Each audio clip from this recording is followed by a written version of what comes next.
let's get into last night's game. Not the most exciting Thursday night game. We've had some good ones, but Chargers absolutely dominate the Vikings.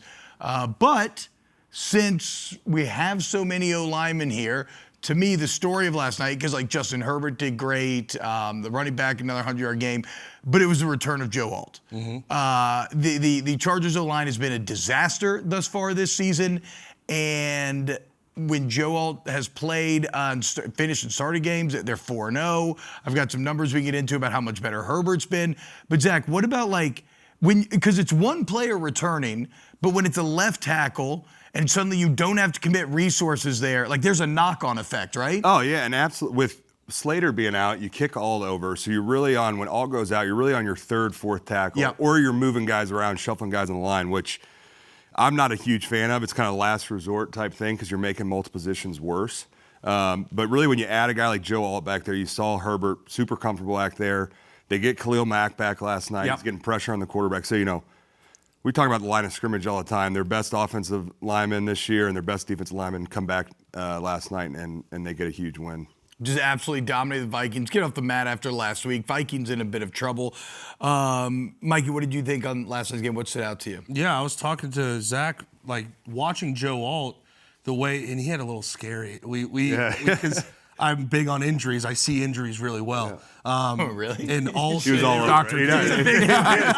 He's been talking about it since yesterday morning, and he did not disappoint last night. Dr. Kate? Yeah, I don't know what it is.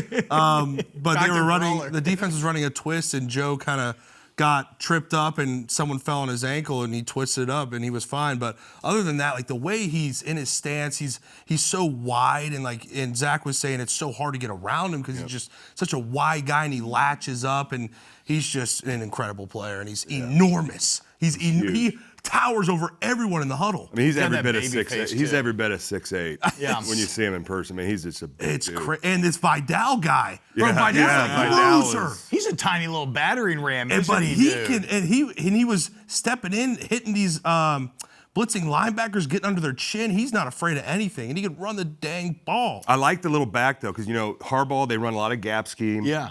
And he finds little crease and hits it. It's almost like the defense can't find him. You get all these double teams watching the defense, and he just squirts through. And then they can't get underneath him to try to get a clean hit on him, dude. He's under everybody. Yeah. Chief, Carson Wentz last night.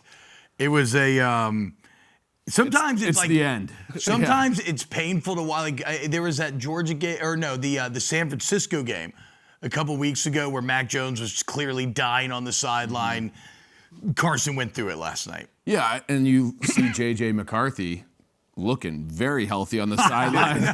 We tried to tell you. He's got an ankle problem. He's hiding it well because he looked great on the sideline. I think it's time to bring him back. I think that was the key. That fourth quarter. This the play where he this is J.J. Jones. Yeah, look at that. Nimble. So I don't know what his return time is, but I think if the Vikings are going to save their season, it's got to be J.J. Next week. It's got to be next week. Well, okay, I'll ask you about this, Zach, though. So this is a weird dynamic, right? Because you could say it's got to be J.J., but he was awful for 7 of 8 quarters that we saw him. But it's like... That one quarter, though. The one quarter was good. But Versus the Bears. Yeah. The Bears are good now. So of course. No Bears fan here. So, but I guess I'm asking more about this dynamic because we do see it a lot, right? Where the backup quarterback's always the most popular guy in town, right? But the Vikings, we all think KOC's a quarterback whisperer. Yeah. Mm-hmm. So we don't trust him to play J.J. McCarthy if he's the best option? That's the disconnect for me. I get it. I know what you're saying. You maybe have to go him because Carson Wentz has clearly kind of run its course here, but I don't know if I hold much hope that it's going to be significantly better.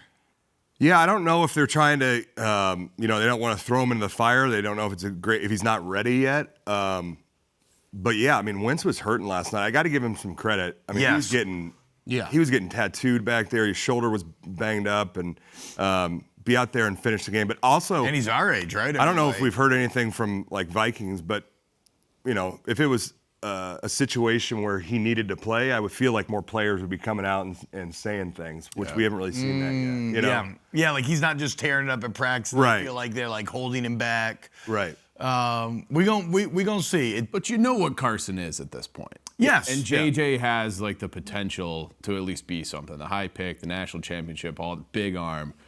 if it's going to progress, you would think it would be the guy that has the potential. And eventually you just got to hand the keys to him. Yeah, eventually you have he's to. a first-round pick, right? Exactly. So he's the franchise. You invested a first-round pick in him, an early first-round pick. At some point, you're going to have to go in there and see what we got. You have to.